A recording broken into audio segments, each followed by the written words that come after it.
La valeur attire la faveur.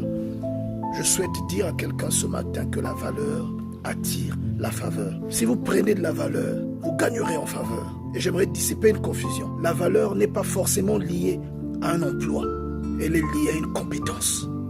Si vous avez de la compétence, vous gagnerez en valeur. Vous attirerez de la faveur. Bien-aimés dans le Seigneur, nous sommes à mi-chemin de la fin de notre jeûne. Je souhaite cependant que vous compreniez qu'il y a un type de faveur qui ne vient qu'avec la grâce.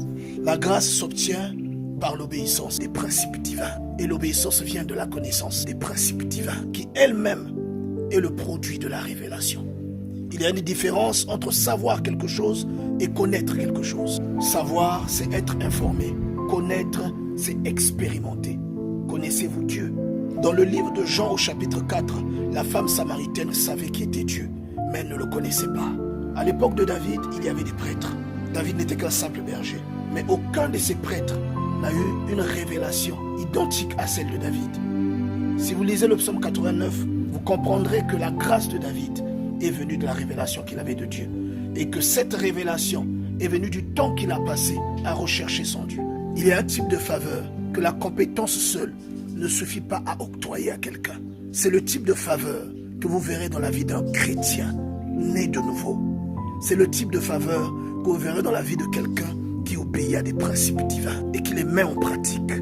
Vous verrez cette personne réaliser des choses difficilement explicables, des choses qui sortent de toute logique. Il y a une différence entre savoir quelque chose et connaître quelque chose.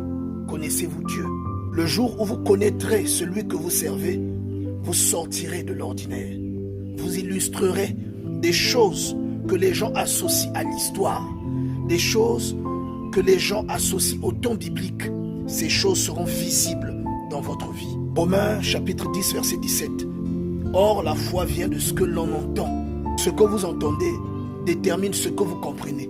Et c'est de là que vient votre degré de conviction. Si en plus de ce que vous faites, vous recherchez le royaume des cieux et sa justice, vous aurez de la grâce. Et si vous avez la grâce, vous serez un chrétien exaucé. À un tel point que vos témoignages feront naître des doutes dans le cœur d'une catégorie de croyants. Recherchez donc le royaume des cieux et la justice de Dieu.